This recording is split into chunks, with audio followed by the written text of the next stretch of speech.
Señor, buenos días.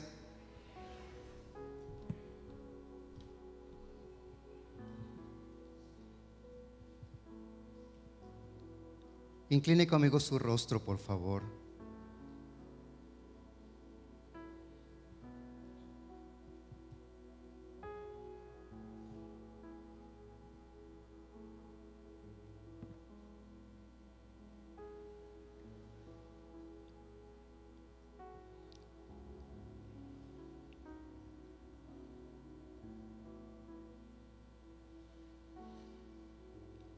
Amado Padre Celestial,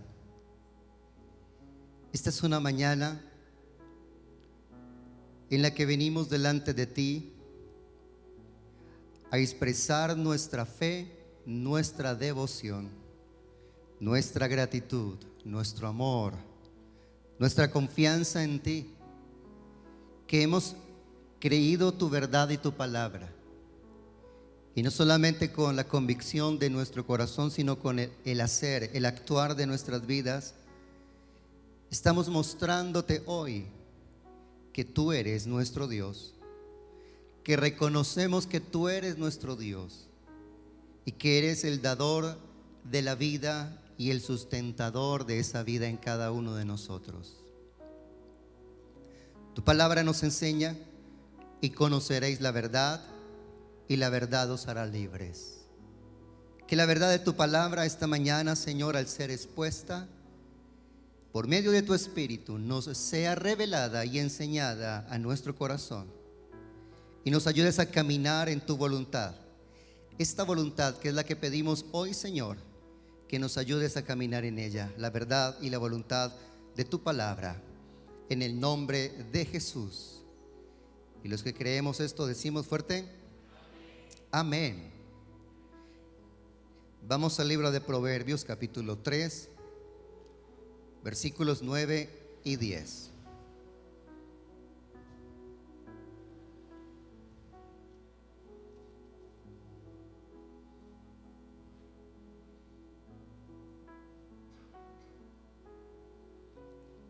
Libro de Proverbios, capítulo 3,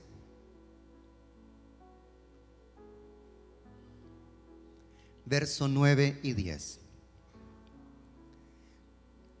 Por favor, leamos todos juntos. Honra a Jehová con tus bienes y con las primicias de todos tus frutos, y serán llenos tus graneros con abundancia, y tus lagares rebosarán de mosto. Amén. Esta mañana es la mañana en la que vamos a presentar delante del Señor nuestras primicias. Y para recordar lo que el domingo anterior estuvimos recibiendo de Dios por la palabra y aprendiendo del Señor por las Escrituras, el libro de Levítico capítulo 23, versículo 9 y 10 dice: y habló el Señor Dios a Moisés diciendo: habla a los hijos de Israel y diles: cuando hayáis entrado en la tierra que yo os doy, y seguéis su mies, traeréis al sacerdote una gavilla por primicia de los primeros frutos de vuestra siega. Y el sacerdote mecerá la gavilla delante de Jehová, para que seáis aceptos el día siguiente del día de reposo, la mecerá. Muchos otros textos como Éxodo 13, Éxodo 23, Éxodo 34, que creo que ustedes, si estuvieron con nosotros el domingo anterior, pudieron tomar nota de ello.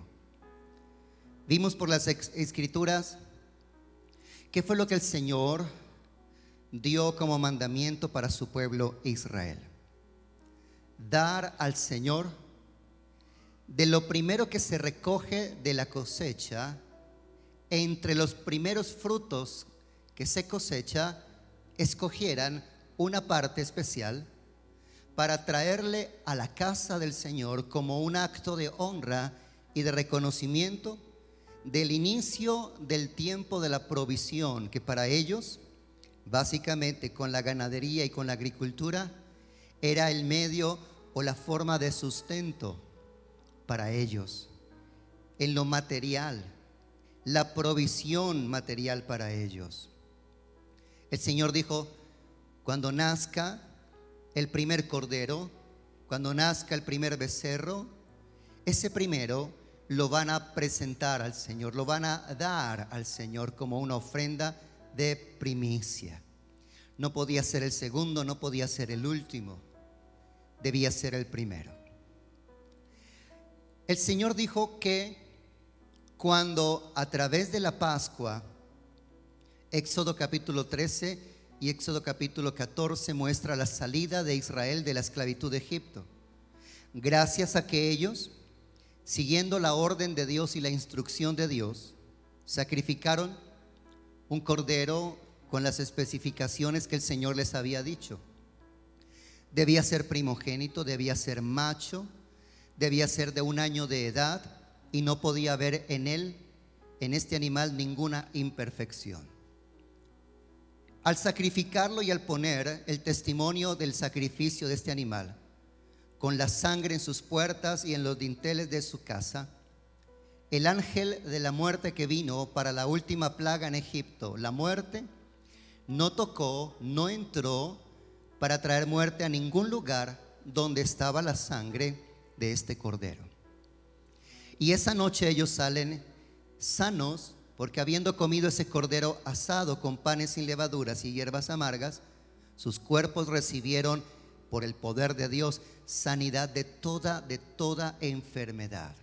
Así lo registra la Escritura y lo confirma el Salmo 105, que es un salmo que tiene una recopilación, un resumen de todo lo que ocurrió en la tierra de Egipto, que Israel nunca debiera de olvidar y siempre tenerlo en cuenta para cuando adorara al Señor.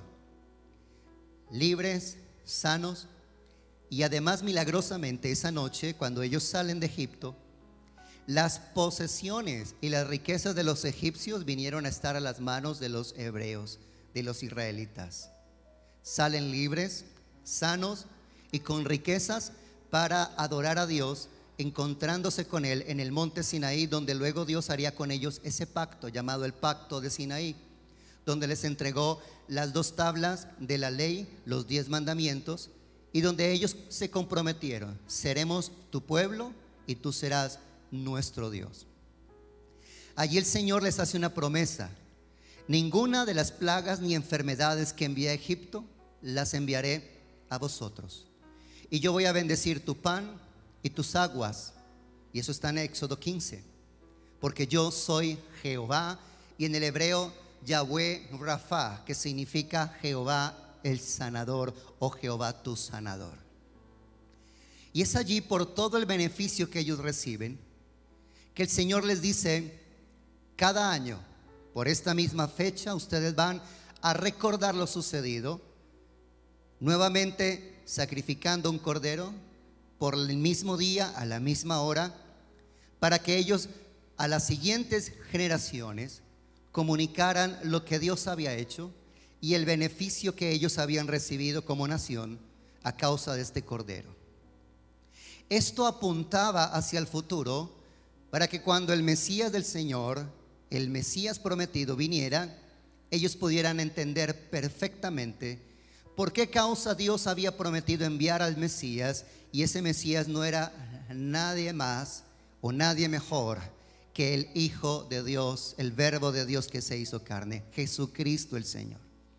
Ese Cordero Pascual representaba en lo futuro al Señor Jesucristo.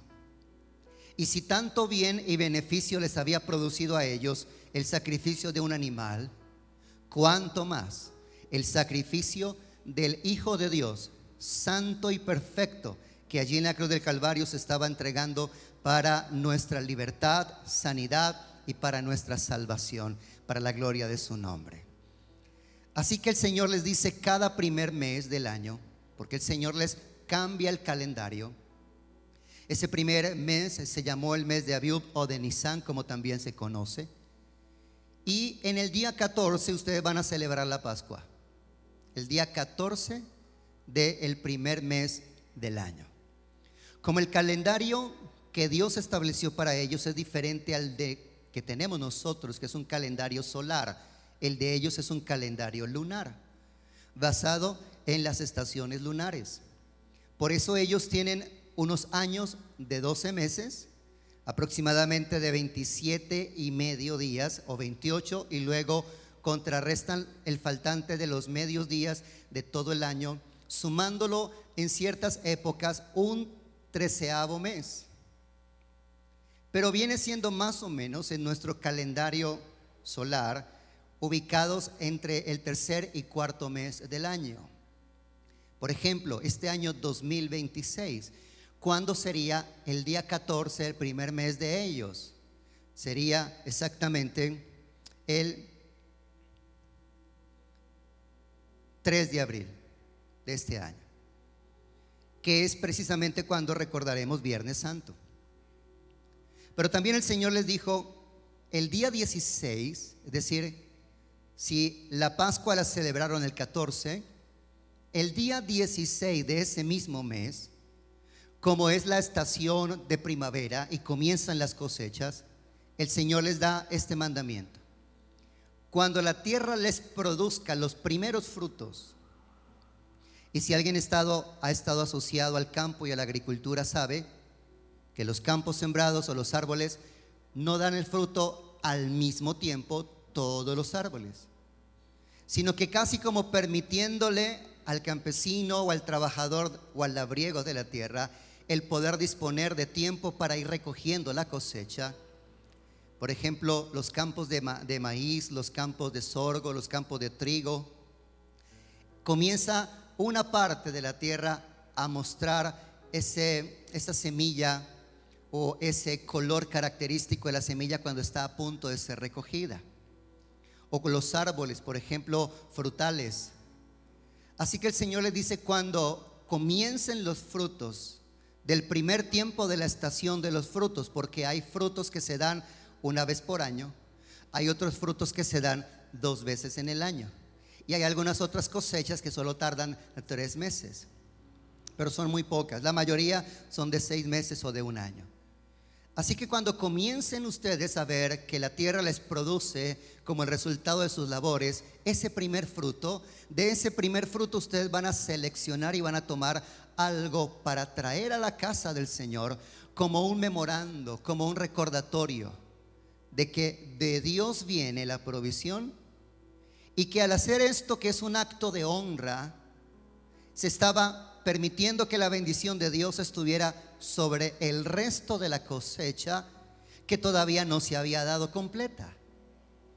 De hecho, ellos tenían aproximadamente 50 días, 7 semanas.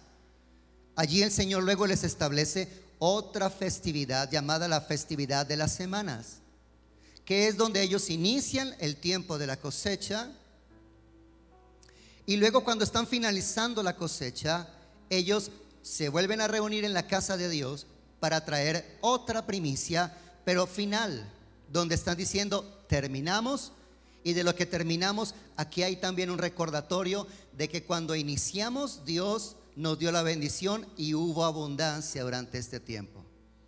Y era de verdad tal la bendición que la Escritura dice que el Señor les estableció que por 7 días ellos se alegrarían y se regocijarían en la casa de Dios. Luego de 50 días, 7 semanas de recoger y recoger y recoger, pues entonces había mucho motivo para celebrar en la casa de Dios. Y se llamó la festividad de las semanas o la festividad de Pentecostés. Pero el día 16 es el día que el Señor les establece. Ese día no podía ser otro día. Si el campo había empezado a dar muy poco fruto, no importaba. De lo primero, el primer fruto no podía ser destinado para ser guardado para futura semilla o para ser vendido para la manutención de los trabajadores o de los labriegos o para ser vendido para pagar deudas. No. El destino de ese primer fruto debía de ser llevarlo a la casa de Dios, porque era la manera de poder decirle al Señor, de lo primero traemos para ti, porque es la honra para el Señor. Y ese mandato en el Antiguo Testamento de la Pascua, día 14, y de las primicias, día 16, representó para el pueblo del Señor la salvación y la liberación. ¿Por qué es importante la primicia? ¿Y por qué? Podrá preguntarse alguno, ¿por qué para nosotros que no somos de Israel? ¿O por qué para este tiempo, después de la venida del Señor y de que el antiguo pacto fuera renovado y establecido un nuevo pacto sobre mejores promesas, por qué tendríamos nosotros que hacer esto que Dios les mandó a ellos en el antiguo pacto? Estamos verdaderamente nosotros llamados también a presentarle al Señor de la misma manera que ellos, por orden de Dios, primicias, es decir, de lo primero que recibimos, apartar algo que fuese significativo para reconocer que del Señor es que viene la provisión y la bendición a nuestras vidas. En el Nuevo Testamento, no solo la Pascua, sino también la primicia, y no solo la primicia, sino también la segunda festividad de primicia, que era el día de Pentecostés. ¿A qué apuntaban estas celebraciones? ¿Con qué propósito Dios les había establecido que cada año ellos no pasaran por alto, que en el mismo día celebraran esto, lo recordaran y trajeran a la casa del Señor estas ofrendas para que el Señor fuese adorado? Pues yo quiero esta mañana que miremos en la Escritura, en el Nuevo Testamento, qué representó esto que fue un mandato en el antiguo pacto, pero que tiene que ver con nosotros bajo el nuevo pacto en Cristo Jesús. La primera carta a los Corintios, en el capítulo 5, en el versículo 7. Primera carta a los Corintios, capítulo 5, versículo 7 dice: limpiaos pues de la vieja levadura, para que seáis nueva masa sin levadura, como sois, porque nuestra Pascua, quiero que repita esta frase conmigo, diga: nuestra Pascua. Una vez más, nuestra Pascua. ¿Quién es nuestra Pascua? El texto dice: Cristo ya fue sacrificada por nosotros. Desde el tiempo de Moisés, casi 1500 años antes del nacimiento de Jesús, el Señor les estableció cada año, primer mes, día 14, van a sacrificar el cordero de la Pascua.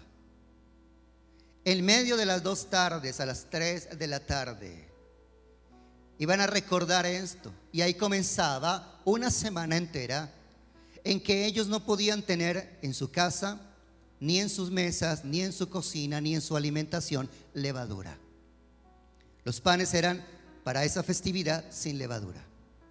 Todo esto apuntaba y era simbolismo de lo que estaba por ocurrir en los días del Señor. ¿Quién es ese cordero sin pecado?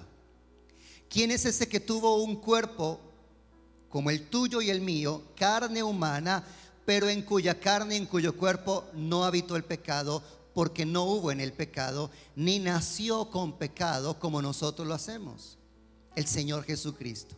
Ese pan sin levadura era simbólico del cuerpo sin pecado del Señor Jesús. Ese corderito, ese primogénito macho de 1 año y perfecto, que representaba al Señor Jesús. Y para este momento la escritura aquí, la carta a los Corintios, ya había ocurrido la muerte del Señor. Ya había presentado esa ofrenda de su vida para nuestra expiación, libertad, salvación y perdón de nuestros pecados. Por eso dice: nuestra Pascua, que es Cristo, ya fue por nosotros sacrificada. Por eso es que en el nuevo pacto y la iglesia neotestamentaria, es decir, desde el nacimiento, muerte y resurrección de Jesús, ya no celebraron más la Pascua de esa forma. Usted puede encontrar que los discípulos, los apóstoles, recordaban la Pascua.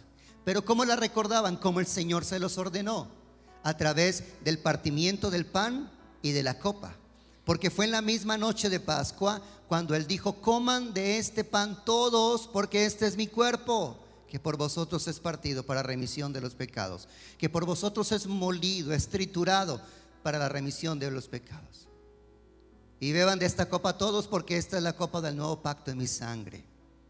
Así que a partir de allí no se presenta más sacrificios de corderos, porque ese cordero, el verdadero, el genuino, el perfecto, ya se había sacrificado a favor de nosotros.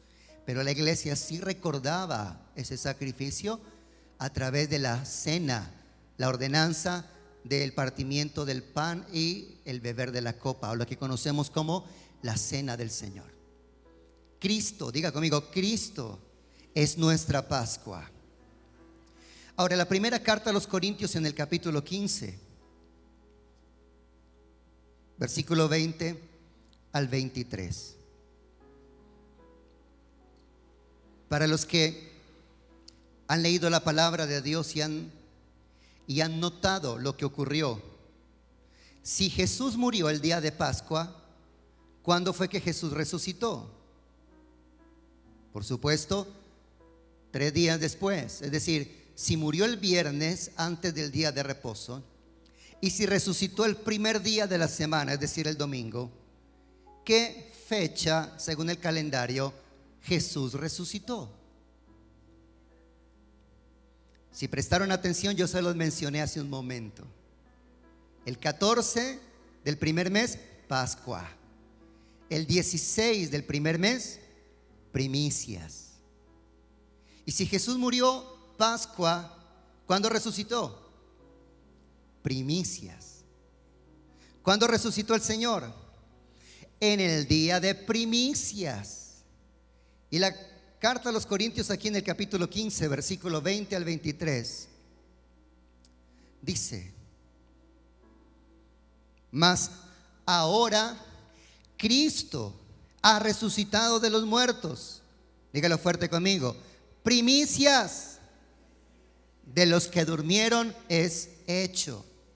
Nótese que la palabra aquí y en otros pasajes del Nuevo Testamento, cuando se refiere a los que han muerto bajo la esperanza de la salvación en Cristo, habiendo tenido fe en el Hijo de Dios para salvación, la Biblia no lo describe a estos creyentes como que mueren, sino que la Biblia dice duermen, para ser levantados para cuando el Señor regrese por la iglesia. ¿Cuántos creen eso? Así que aquí dice: más ahora Cristo ha resucitado. Y como Él resucitó el día de primicias y fue el primero que resucitó de los muertos, la Biblia lo llama aquí primicias de los que durmieron es hecho. Porque por cuanto la muerte entró por un hombre, refiriéndose a Adán, también por un hombre, refiriéndose al Señor, la resurrección de los muertos. Porque así como en Adán todos mueren, también en Cristo todos serán vivificados. ¿Pero en qué orden? Dice: pero cada uno en su debido orden. ¿Quién fue el primero? Cristo. ¿Cuándo? Las primicias. Y luego seremos nosotros, los de Cristo, resucitados cuando el Señor venga por nosotros, la iglesia. Alguien tiene que alabar a Dios por esto.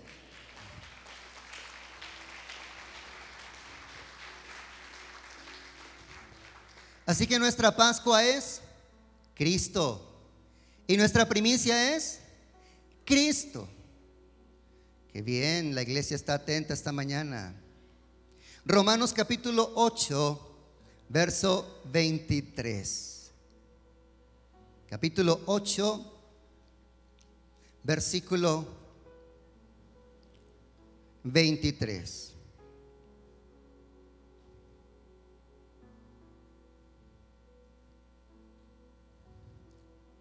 Para que tomemos mejor sentido de lo que está diciendo, dice desde el versículo 20, por favor: porque la creación fue sujetada ¿a qué? A vanidad, no por su propia voluntad, sino por causa del que la sujetó en esperanza. Porque también la creación misma será libertada de la esclavitud de corrupción a la libertad gloriosa de los hijos de Dios. Porque sabemos que toda la creación gime a una, y a una está con dolores de parto hasta ahora. Y no solo ella, sino que también nosotros mismos, que tenemos, ¿qué cosa? Las primicias del Espíritu. Nosotros también gemimos dentro de nosotros mismos, esperando ese día en que ocurra esto, la adopción y la redención de nuestro cuerpo. Si han leído la Escritura, la palabra de Dios, cuando el Señor Jesús resucita, resucita el día de primicias. Y durante 40 días estuvo con los discípulos antes de ascender al cielo, y sentándose a la diestra del Padre, recibió nombre que es sobre todo nombre. Así que si Él muere el día de Pascua, resucita el día de primicias y está con ellos 40 días antes de ascender a los cielos, en Hechos capítulo 1, antes del Señor ascender, les da la promesa y les dice: quédense en Jerusalén, no se vayan de la ciudad, esperen la promesa del Padre, la cual escucharon de mí, porque Juan el Bautista ciertamente con agua los bautizó, mas vosotros seréis bautizados con el Espíritu Santo dentro de no muchos días. Y habiendo dicho estas cosas, fue alzado, una nube lo ocultó, y ángeles vinieron para decirle a los discípulos: varones galileos, ¿por qué estáis mirando al cielo? Este mismo Jesús que fue tomado de vosotros, así como le habéis visto ir al cielo, así mismo regresará. Y ellos van, entran a la ciudad de Jerusalén y esperan la promesa del Señor. Y el día de Pentecostés, la segunda primicia. La primera primicia era al inicio de las cosechas. 7 semanas después volvía a haber otra primicia, que era la primicia de las cosechas, cuando ya se había terminado la cosecha. Por eso se llama Pentecostés, porque habla de 50, penta. Ese día de Pentecostés, la iglesia, los discípulos, un domingo casi a esta misma hora, tercera hora del día, ellos recibieron la llenura y el bautismo del Espíritu Santo, que sobre los 120 que estaban reunidos y congregados, cada uno de ellos recibió las primicias del Espíritu Santo. Porque ese día de Pentecostés era el segundo día de primicias del año. Así que présteme atención a esto. Pascua, Jesús muere. Primicias, Jesús resucita. Y en la segunda primicia reciben la promesa del Espíritu Santo, las primicias del Espíritu. Ahora, yo le pregunto, ¿a Dios le interesará y le importarán las primicias? Venga conmigo por favor al texto de la carta de Santiago, que está casi al final de nuestras Biblias. Capítulo 1. Versículo 18.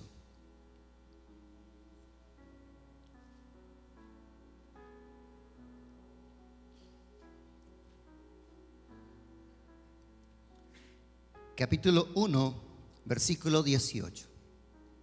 Él, refiriéndose a Dios, de su voluntad nos hizo nacer por la palabra de verdad, para que seamos, ¿qué cosa?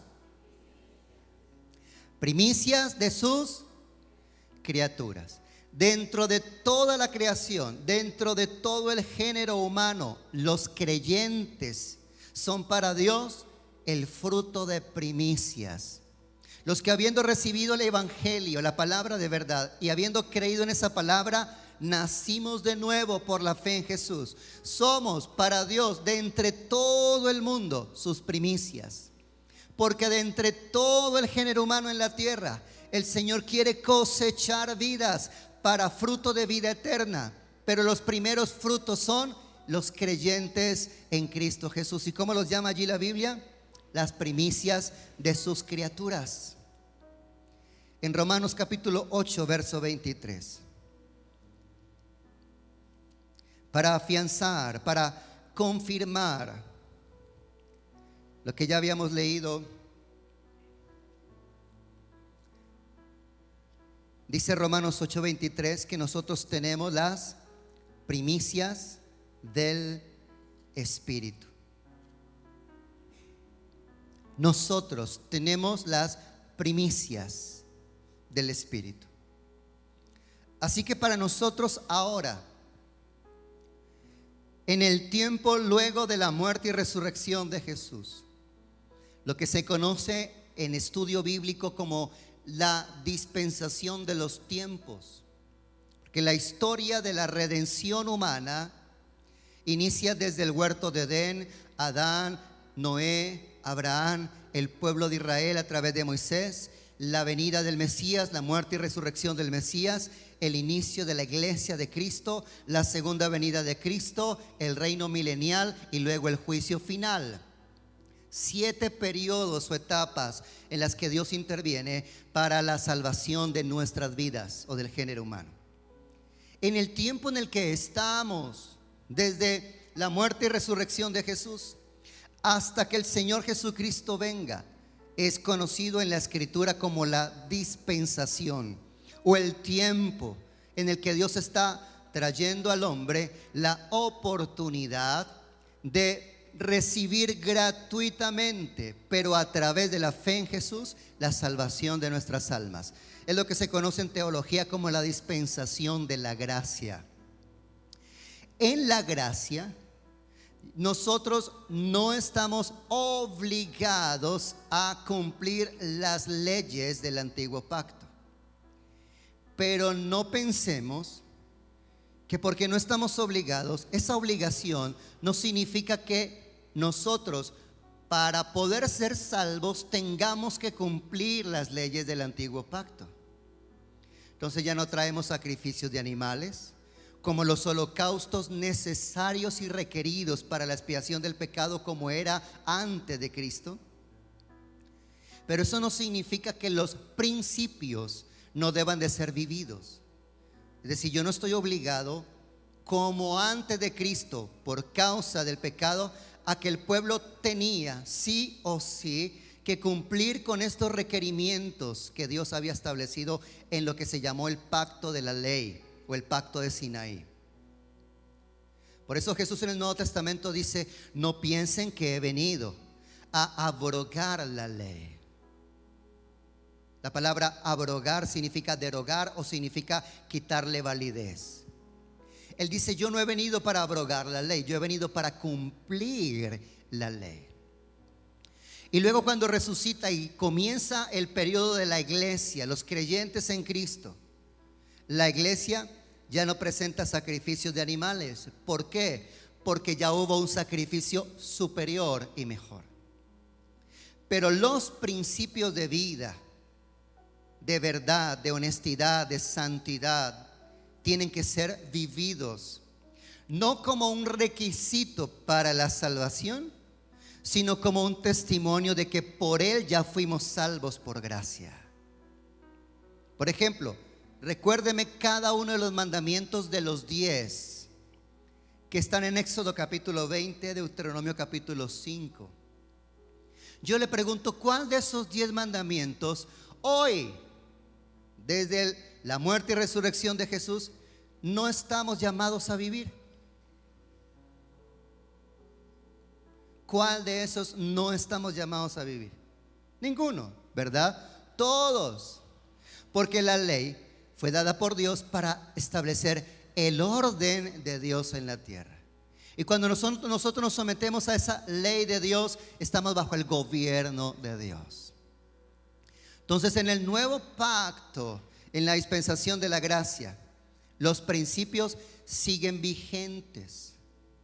Porque el principio de la primicia no era simplemente hacer algo material, físico, traer allí un poco de frutos de la tierra según el cultivo, o frutos de la multiplicación de los animales según la ganadería, sino lo que estaba detrás de esto como mandamiento de Dios era el principio de honrar a Dios. Y eso sigue vigente. El Nuevo Testamento habla, y ahora quiero entrar en este detalle particular. ¿Por qué para Dios es importante la primicia? Jesús muere el día de Pascua, Jesús resucita el día de primicias, y el Espíritu Santo viene y llena la iglesia en el segundo día de primicias, que era Pentecostés. Eso para mí ya es suficiente para mostrarme, a Dios ese asunto para Él es importante. A Él le interesa que esto sea vivido y sea recordado. Pero hay un asunto todavía mucho más poderoso, hay una razón todavía mucho más importante de por qué a Dios le interesa las primicias.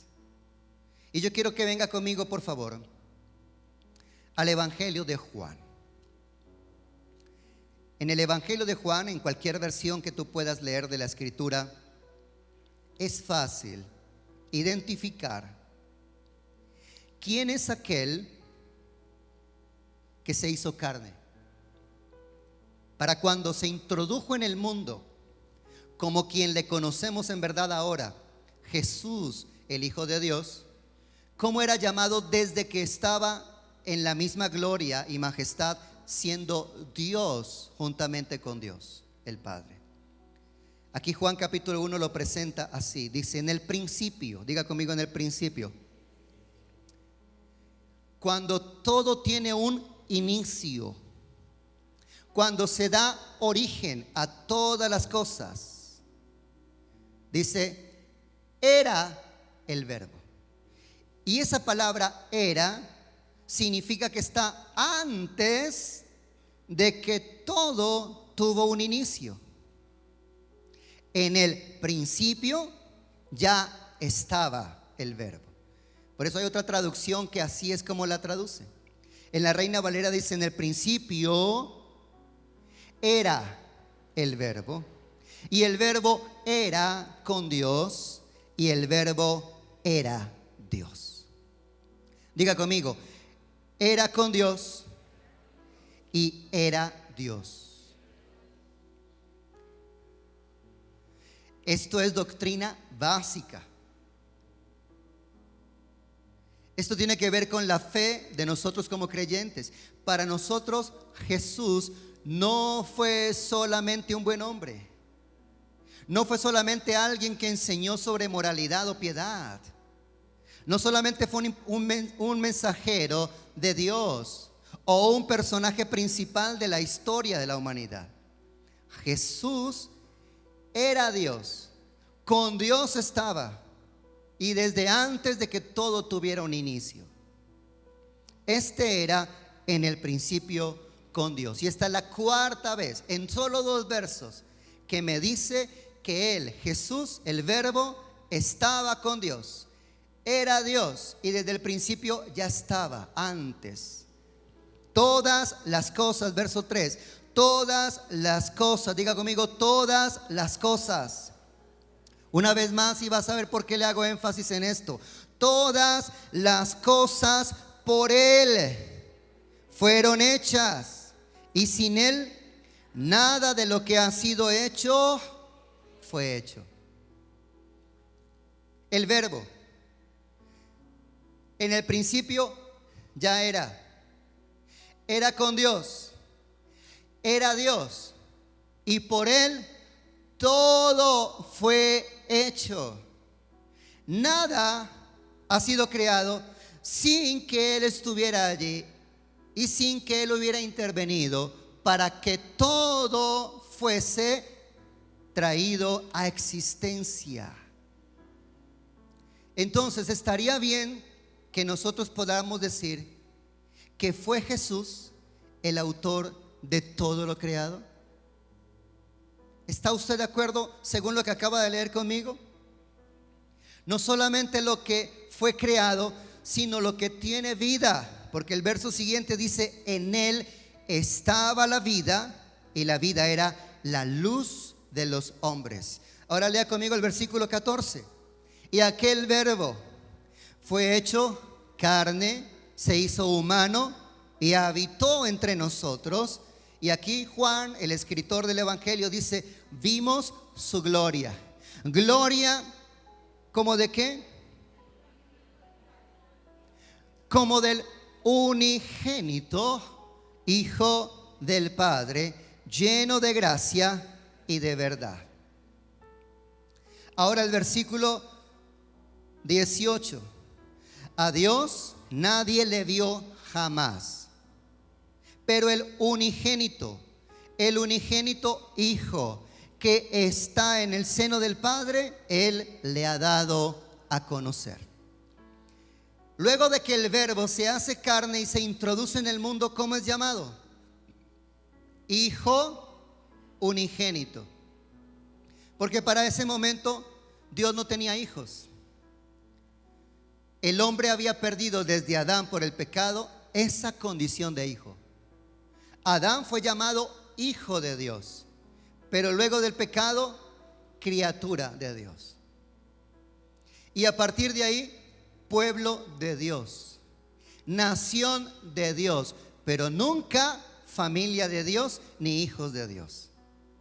Esa condición, por medio de la muerte y resurrección de Jesús, pudo ser restaurada. Y tú y yo ahora, en el Nuevo Testamento, luego de la muerte y resurrección de Jesús, la Biblia confirma que ahora nosotros somos llamados hijos de Dios, adoptados por la fe, por medio de la gracia de Dios, y ahora hacemos parte de la familia de Dios, donde Él es mi Padre, y por el Espíritu de su Hijo yo puedo decirle: Abba, Padre. ¿Alguien está de acuerdo conmigo en esto? Si conoces la Biblia, sabes que así es. Si la has leído. Solo que obviamente por el tiempo no puedo entrar en los detalles de los textos que hablan esto, pero si usted ha leído el Nuevo Testamento, sabe que así es. Ahora le hago la pregunta. Piense en Dios y en cómo Dios manifestó su amor por cada uno de nosotros para podernos restaurar a la condición de hijos, para podernos salvar por la eternidad, pues condenados estábamos por el pecado, para morir separados de Dios. ¿Qué fue necesario que Dios hiciera?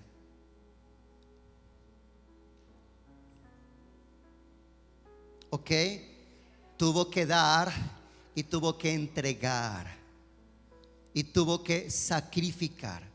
Yo le hago la pregunta: ¿qué sacrificó Dios para ti y para mí? ¿A quién dio Dios para tu salvación y mi salvación? No solamente a su Hijo, a su único, a su unigénito. Y no solamente a su unigénito, sino a aquel por quien todo fue hecho y fue creado. ¿Qué entregó Dios? Muy bien.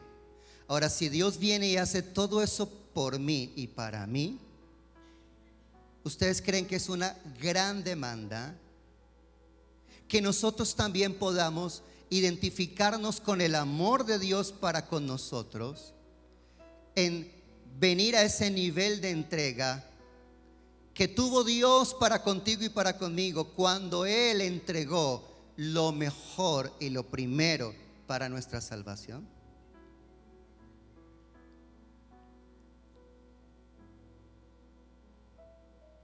¿Cómo lo presenta a Jesús en el Nuevo Testamento la Escritura?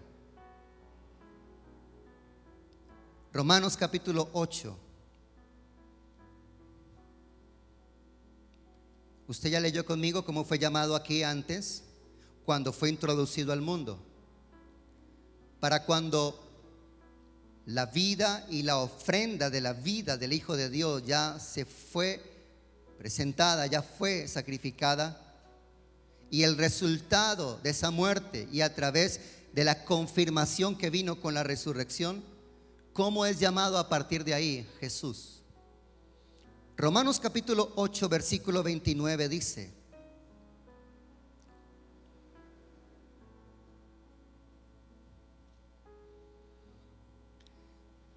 Porque a los que antes conoció, también los predestinó para que fuesen hechos conforme a la imagen de su Hijo, para que Él, es decir, el Hijo, sea el primogénito entre muchos hermanos. Cuando fue introducido, ¿cómo fue llamado? El unigénito. Unigénito significa único en su género.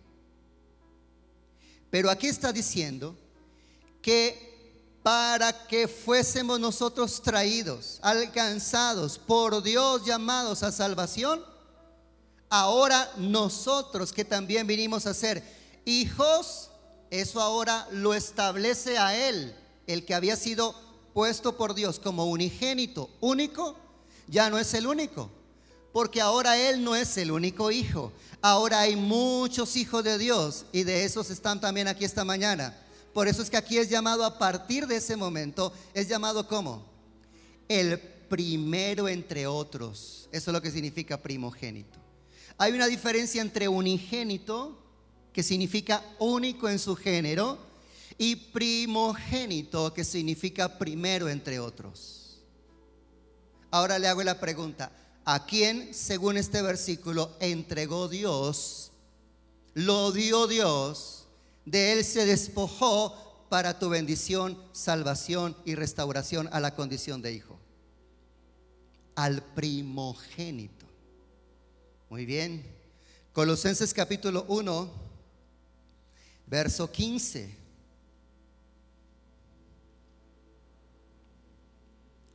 Si usted lee los versos anteriores, se da cuenta que está hablando de Jesús.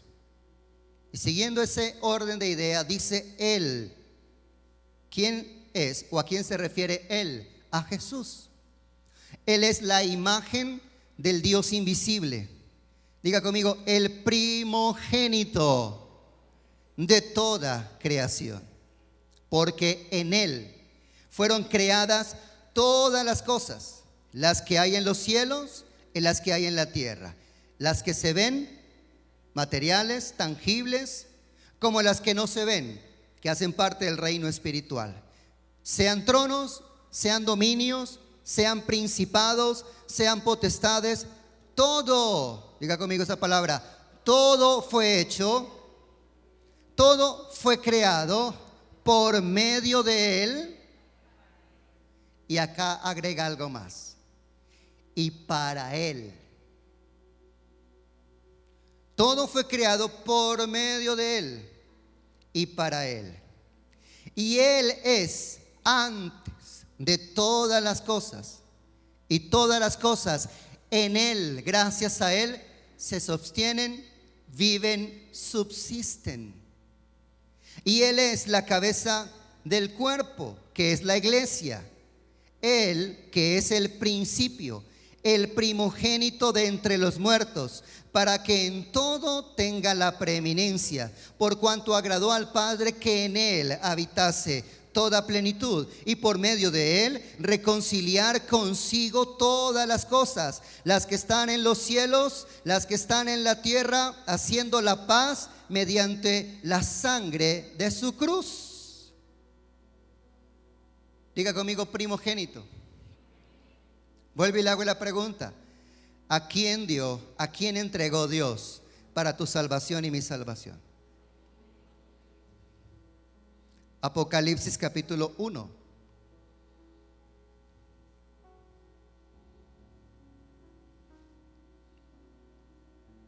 Apocalipsis capítulo 1, versículo 5. O leamos del verso 4. Juan, el apóstol, escribe esto a las 7 iglesias que están en Asia. Gracia y paz a vosotros del que es, y que era, y que ha de venir, y de los 7 espíritus que están delante de su trono, y de Jesucristo, el testigo fiel, el que, el primogénito de los muertos, y el soberano de los reyes de la tierra, al que nos amó y nos lavó de nuestros pecados con su sangre, y nos hizo reyes y sacerdotes para Dios su Padre. A Él sea gloria e imperio por los siglos de los siglos. Y si alguien esta mañana va a dar gloria a Dios, que lo haga con todo el corazón.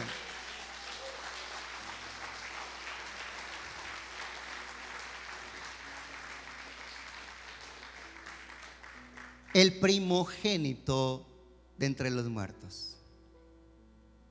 Pero no solamente el primogénito de entre los muertos, sino que dice que Él es el soberano de los reyes de la tierra. La palabra primogénito habla de preeminencia, habla de la preexistencia de Cristo. Él no es una creación, Él no es una criatura, Él es el creador. Todo de Él proviene y todo por Él es sustentado. Creó Dios al mundo a través de Cristo. Redimió al hombre y posteriormente a la creación a través de Cristo. Y por medio de Cristo gobierna al mundo. Ahora yo le hago la pregunta: ¿qué entregó Dios para todo esto? Para nuestra salvación y nuestra redención eterna. ¿Entregó algo o entregó a alguien? Y si entregó a alguien, ¿a quién entregó? ¿A una criatura o al que no tiene ni principio ni fin, porque es Dios eterno y todopoderoso? Ahora yo le hago la pregunta: ¿a Dios le importarán las primicias? ¿Por qué? Porque cuando Él viene a nosotros, cuando Él viene a ti, Él se presenta como el Dios que para tu beneficio y para mi beneficio no entregó cualquier cosa. Lo primero y lo mejor de lo primero. En la Biblia, en el Nuevo Testamento, esa palabra primogénito aparece solo 9 veces en el Nuevo Testamento. En todos los 27 libros del Nuevo Testamento solo aparece 9 veces, y 7 de esas 9 veces se refiere a Jesús. Y la palabra que utiliza es la palabra griega prototokos o prototokos. Y esa palabra prototokos está unida por 2 palabras. La primera es protos, que significa primero y principal.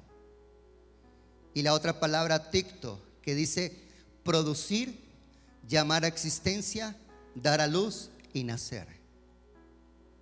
7 veces esa palabra es traducida prototokos, primogénito, y se refiere a el Señor Jesús.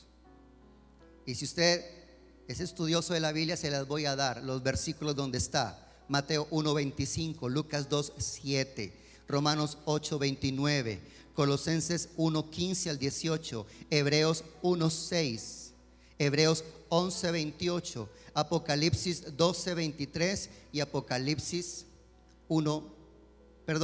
Hebreos 12:23 y Apocalipsis 1:5. Y si no pudo anotar, vea ahorita la transmisión del segundo servicio.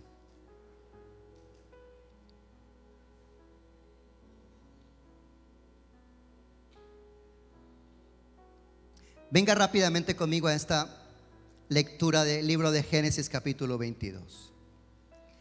Después de lo que hemos leído y hemos aprendido, esto cobra mayor importancia para nosotros, y es donde entendemos mejor lo que pasó. Génesis capítulo 22. Génesis capítulo 22. Dice el versículo 1: aconteció después de estas cosas que probó Dios a Abraham y le dijo: Abraham. Y él respondió: heme aquí. Y dijo: toma ahora tu hijo, tu único, Isaac, a quien amas, y vete a tierra de Moriab y ofrécelo allí en holocausto sobre uno de los montes que yo te diré. Y Abraham se levantó muy de mañana, enalbardó su asno y tomó consigo 2 siervos suyos y a Isaac su hijo, y cortó leña para el holocausto y se levantó y fue al lugar que Dios le dijo. Al tercer día alzó Abraham sus ojos y vio el lugar de lejos, y entonces dijo Abraham a sus siervos: esperen aquí con el asno, yo y el muchacho iremos hasta allí y adoraremos y volveremos a vosotros. Tomó Abraham la leña del holocausto, la puso sobre Isaac su hijo, y él también tomó en su mano el fuego y el cuchillo, y ambos fueron juntos. Entonces habló Isaac a Abraham su padre y dijo: Padre mío. Y él respondió: heme aquí, mi hijo. Y él dijo: aquí el fuego está, la leña está, mas ¿dónde está el cordero para el holocausto? Y respondió Abraham: en el hebreo está Yahweh Jireh, Jehová Jireh. Para los que nos gustan las promesas de provisión de Dios, creo que sabemos qué significa Jehová Jireh, ¿cierto? Jehová proveerá. Jehová proveerá. Usted va a saber aquí por la palabra en qué contexto es que Dios provee. Y Dios se revela a tu vida como el proveedor y el sustentador de todo lo que necesitas. Así que él dijo: hijo, Jehová Jireh, él se proveerá de cordero para el holocausto, hijo mío. E iban juntos, y cuando llegaron al lugar que Dios les había dicho, edificó allí Abraham un altar y compuso la leña y ató a Isaac su hijo y lo puso en el altar sobre la leña. Y extendió Abraham su mano, tomó el cuchillo para degollar a su hijo, y entonces el ángel del Señor le dio voces desde el cielo y dijo: Abraham, Abraham. Y él respondió: heme aquí. Y dijo: no extiendas tu mano sobre el muchacho ni le hagas nada, porque ya conozco que me temes. ¿De qué manera se demuestra que yo temo a Dios? Pregúntate eso. No extiendas tu mano, no le hagas nada. Ya conozco que me temes, por cuanto no me has rehusado tu hijo, tu único. Entonces alzó Abraham sus ojos y miró, y aquí a sus espaldas un carnero trabado en un zarzal por sus cuernos. Y fue Abraham y tomó el carnero y lo ofreció en holocausto en lugar a cambio de su hijo. Aquí Isaac está presente, ve y recibe la más grande lección de vida que este jovencito podía recibir. Dice la tradición oral, no la Biblia, que aproximadamente Isaac tenía 13 años de edad. Para los hebreos, esa tradición oral está escrita en lo que se conoce como el Talmud. Y por eso es que ellos, cuando sus hijos cumplen 13 años, van al templo y los dedican y los entregan a Dios y los consagran a Dios, siguiendo el modelo de lo que hizo Abraham con su hijo. Y llamó Abraham el nombre de aquel lugar, diga conmigo, Jehová Jireh. Jehová Jireh es un lugar donde ocurrió algo de Dios a favor del hombre, pero porque el hombre con un acto de fe y de obediencia provocó que Dios se revelara como Jehová Jireh. Lo vuelvo a repetir porque esto es lo más importante de esta mañana. Jehová Jireh es un lugar donde Dios hizo algo porque el hombre por su fe y obediencia lo provocó para que Dios lo hiciera. Se revelara como el proveedor, el sustentador. Pero ¿qué fue lo necesario que ocurrió de parte de aquel hombre? Que tiene que ser lo mismo, no puede ser diferente en tu vida y en mi vida. Hay maneras en las que se muestra, se evidencia, se prueba que Dios es el primero en mi vida. Y esa manera Dios me la permite a través de la primicia. Cuando obtengo el fruto de mi labor, cuando viene el pago de mi trabajo, cuando yo puedo, usted puede no hacerlo, usted es libre de no hacerlo. Y de hecho, le va a quedar completico el sueldo. O usted puede mostrar a Dios primero, porque esto no se hace para mostrar a los demás. Jesús dijo que sea tu ofrenda en secreto, tu mano izquierda o derecha ni siquiera se dé cuenta de lo que hace la otra, para que sea tu ofrenda en secreto, para que tu Padre que ve en secreto te recompense en público. Siempre habrá una recompensa en público cuando lo hacemos en secreto para Dios. ¿Quién estaba viendo esto? ¿Cuántos estaban allí observando? ¿Quiénes fueron testigos físicos, presenciales, oculares de lo que ocurrió? Solo el cielo y la tierra. Cuando de la tierra yo puedo a Dios darle lo primero, el cielo responde. Cuando yo honro a Dios dándole en mi vida el primer lugar, Dios le ordena a la tierra que no falte para mí según la labor y el trabajo de mis manos. Jehová Jireh se cumple cuando yo he podido darle a Dios no lo que me sobra, no lo segundo o lo tercero, sino lo mejor y lo primero. Si este principio tú lo aprendes y por la palabra de Dios tú lo entiendes para que lo puedas vivir, no simplemente porque lo haces, porque otros lo hacen, sino que tú lo puedas hacer con el convencimiento, con el entendimiento de qué estás haciendo y por qué lo estás haciendo. Tú serás el receptor de una promesa como esta. Aquí no termina.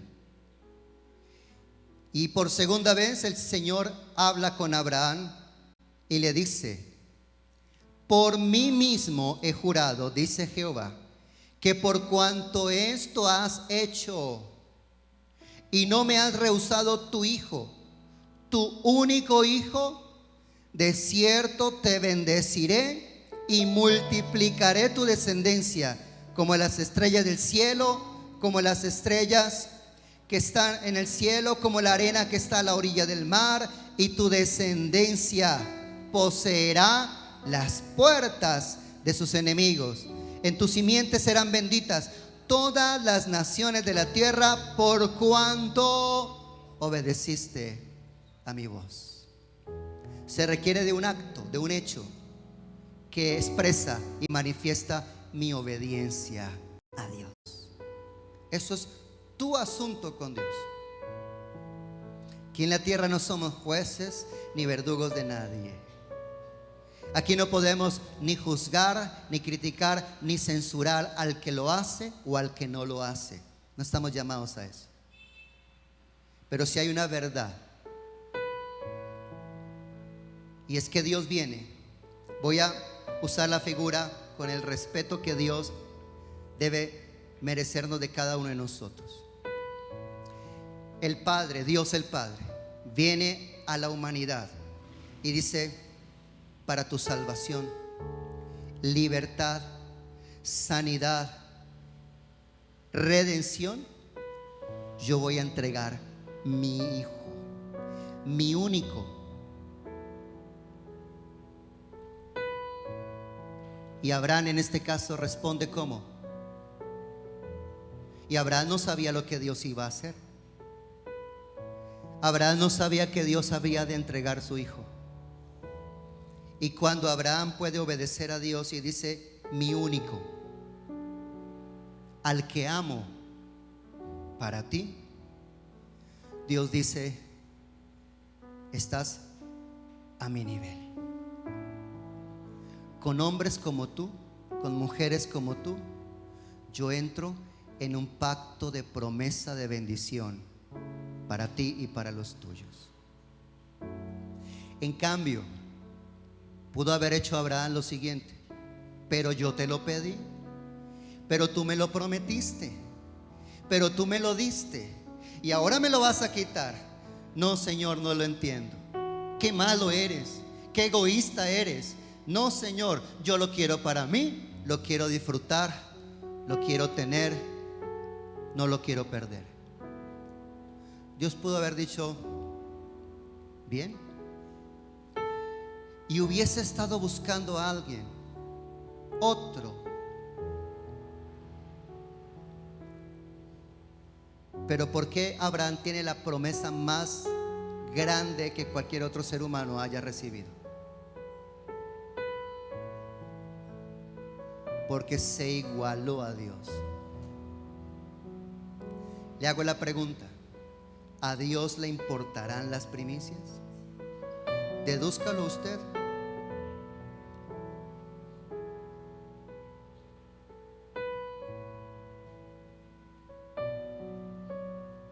¿Para Dios era importante la primicia? La primicia no es solamente hoy. Hoy tenemos una oportunidad. ¿Por qué? Porque ya transcurrió el primer mes del año. Pero la primicia puede ser en cualquier época o día o tiempo del año, según como suceda contigo. Si tú inicias un trabajo, inicias labores, luego de haber estado sin trabajo, desempleado, en el momento en que tú recibas la primera remuneración o el primer contrato te sea pagado, allí habrá la oportunidad para decir, voy a mostrar, no a la gente, el cielo y la tierra me es testigo, a quién honro yo y a quién temo yo, a Dios. Y lo primero, y apartas de lo primero algo para presentar a Dios. Si dejas a Dios de último, no lo habrás honrado. Habrás dado algo, como cualquiera que puede dar algo, como cualquiera que hace una contribución o una caridad o una limosna o una ofrenda. Pero el acto de haber honrado a Dios no ocurrió. ¿Me estoy dando a entender, iglesia? Y me es importante enseñar esto,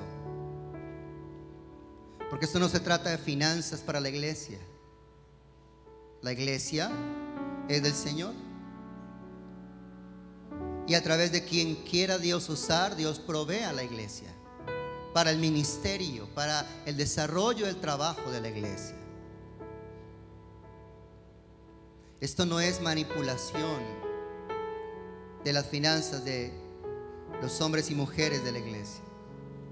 Esto es un principio que cada uno de nosotros estamos llamados a vivir, porque Dios se hizo para ti y para mí muy digno de que nosotros lo hiciéramos, porque Él ya lo hizo por nosotros.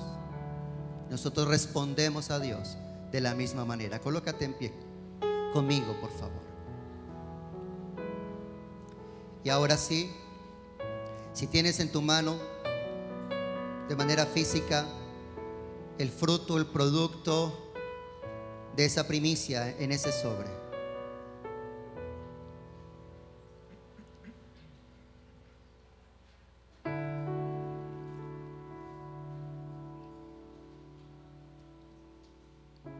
Tómalo en tu mano y vamos a dar gracias. Al pensar, al reflexionar, al meditar en tu palabra y en tus hechos maravillosos, con toda nuestra disposición y alegría, con todo nuestro agradecimiento y reconocimiento, venimos para decirte: Padre, tú entregaste al principal, al primero, al más importante, por quien el mundo fue creado, lo que hay, lo que existe, por Él vive y subsiste, por Él fue creado. No diste a cualquiera y no entregaste a cualquiera. Y mi Señor, nosotros respondemos en esa misma medida de confianza y de fe para hacer lo que tú nos has pedido en tu palabra. Honra al Señor con tus bienes y con las primicias de todos tus frutos, y serán llenos tus graneros con abundancia, y tus lagares rebosarán de mosto. Proverbios 3, 9 al 10. Como la traducción lenguaje actual lo declara, Señor, demuéstrale a Dios que para ti Él es lo más importante. Hoy estamos delante de ti con esta nuestra primicia para decirte: te honramos. Damos testimonio de que en nuestro corazón hay temor a ti y por ti, que reconocemos que tú eres el dador de la vida, el sustentador de nuestras vidas, que tú eres quien nos das vigor, salud y fuerzas, que de ti hemos recibido sabiduría, conocimiento, capacidades y habilidades, que por ti han venido oportunidades y puertas abiertas, que gracias a ti hay bendición y provisión para nosotros y nuestra casa. De lo primero de este año 2026 hemos apartado lo mejor para traer esta mañana y darlo para tu obra en tu casa, honrándote a ti, para que el destino de esta provisión sea la provisión de tu casa. Y como Ezequiel 44:30 dice: hoy delante de ti podemos, Padre, reclamar esta tu palabra y promesa, para que repose la bendición de Dios en vuestras casas. Levántala y dile: Padre, en este 2026, sé tú mi proveedor, sustentador. Sé tú la fuente de la bendición para mi vida, los míos, mi casa, mi familia, mi hogar. En el nombre de Jesús, recibe toda la gloria, la honra y la alabanza, en el nombre de Jesús. Amén y amén. Dale fuerte ese aplauso al Señor.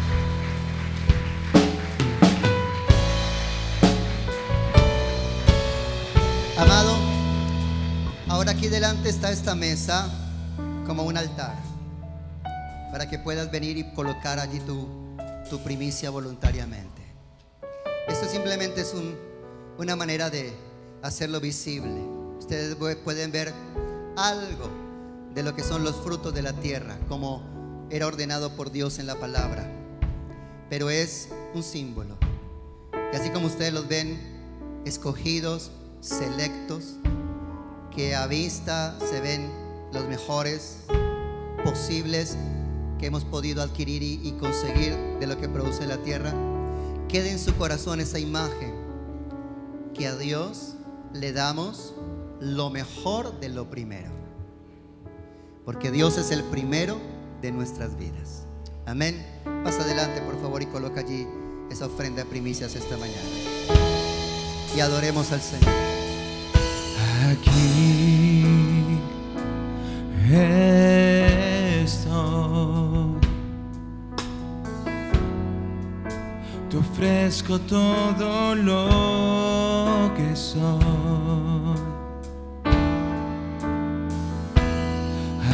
Aquí estoy, un sacrificio quiero ser. Toma mi ser,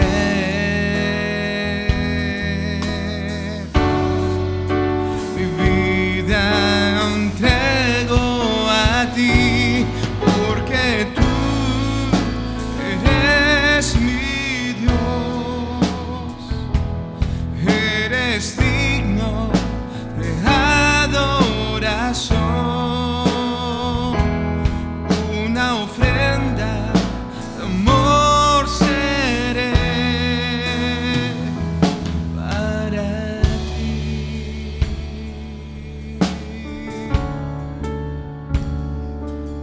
Con esta declaración hacemos notorio y expresamos al mundo físico y al mundo espiritual quién es nuestro Dios, a quién tememos en nuestras vidas y a quién damos el honor y la gloria. A ti, Padre Celestial, te honramos. Maravilloso, precioso Señor y Salvador nuestro Jesús, te honramos. Y bendito y eterno Consolador y Ayudador Espíritu Santo, te honramos. Que tu bendición no falte este año 2026.